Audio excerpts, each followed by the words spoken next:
بسم اللہ الرحمن الرحیم۔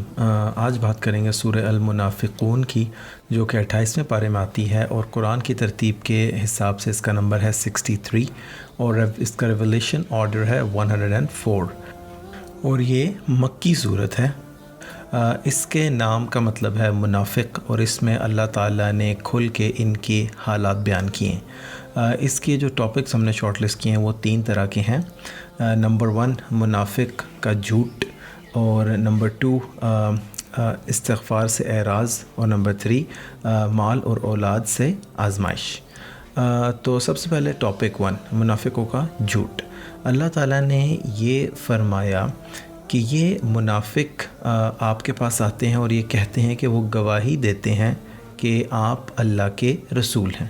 تو اللہ تعالیٰ کہتے ہیں ہم یہ جانتے ہیں کہ آپ اللہ کے رسول ہیں، لیکن اللہ پاک گواہی دیتا ہے کہ یہ منافق جو ہیں وہ جھوٹے ہیں، اور اللہ نے جس وجہ سے ان کو جھوٹا کہا وہ جان لیجئے۔ اس کے پیچھے ایک قصہ ہے، اور وہ انسیڈنٹ ہے جو بیسیکلی غزوہ ہوئی تھی بنو مستلق والی۔ اس میں یہ ہوا تھا کہ اس لڑائی کے بعد جو ہے ایک مہاجر اور انصاری کا اختلاف ہو گیا تھا، ایک لڑائی ہو گئی تھی ان کی کنویں پہ، اور حضور صلی اللہ علیہ وسلم آئے اور انہوں نے یہ لڑائی ختم کروائی۔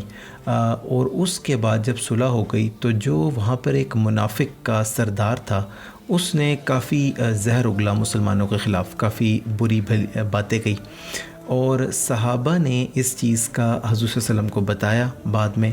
اور جب یہ منافق کا سردار جو تھا حضور صلی اللہ علیہ وسلم کے پاس آیا تو اس نے قسمیں کھا کر سب چیزوں سے انکار کر دیا۔ اس نے کہا میں نے ایسا کچھ بھی نہیں کہا۔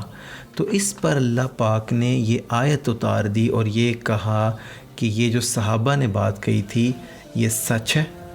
تو حضور صلی اللہ علیہ وسلم نے صحابہ کو بلایا اور کہا کہ اللہ تعالیٰ نے تمہاری تصدیق کر دی ہے۔ تو یہ وہ واقعہ تھا جس کے پیچھے اللہ پاک نے ان کو منافق کہا ہے۔ نمبر 2 ہے استغفار سے اعراض۔ تو یہ ذکر ہو رہا ہے منافقوں کا ہی، کہ جب ان کو توبہ کے لیے بلایا جاتا ہے، توبہ کے لیے کہا جاتا ہے، تو یہ اپنا منہ پھیر لیتے ہیں، اور اللہ تعالیٰ نے یہ فرمایا کہ بے شک یہ توبہ کریں یا نہ کریں اللہ تعالیٰ ان کو معاف نہیں کرے گا، کیونکہ جو ان کے دلوں کا حال ہے نا وہ ٹھیک نہیں ہے۔ تو یہ توبہ جو ہے یہ تو دل سے ہوتی ہے۔ اس کے بعد ٹاپک نمبر 3 ہے آزمائش اولاد اور مال کے ذریعے۔ تو اللہ تعالیٰ نے یہ ذکر کیا یہاں پر کہ کہیں ایسا نہ ہو کہ مال اور اولاد حاصل کرنے کے بعد انسان اس میں ایسا گم ہو جائے، ایسا غافل ہو جائے کہ وہ اللہ کی یاد، اللہ کو ہی بھول جائے، اللہ کی یاد سے ہی غافل ہو جائے۔ اور پھر یہ فرمایا کہ ان چیزوں کی، مال کی محبت میں کوئی اتنا بھی نہ ڈوب جائے کہ اس کو حاصل کرنے کے لیے وہ حلال والحرام کا فرق ہی بھول جائے۔ اور یہ ذکر کیا اس کے بعد کہ اپنی جو مال ہے اس کو اللہ کے راہ میں خرچ کرتے رہنا چاہیے، نہیں تو انسان موت کے وقت بہت شرمندہ ہوگا کہ اس نے ایسا نہیں کیا۔ اللہ پاک ہمیں عمل کرنے کی اور سمجھنے کی توفیق عطا فرمائے، آمین۔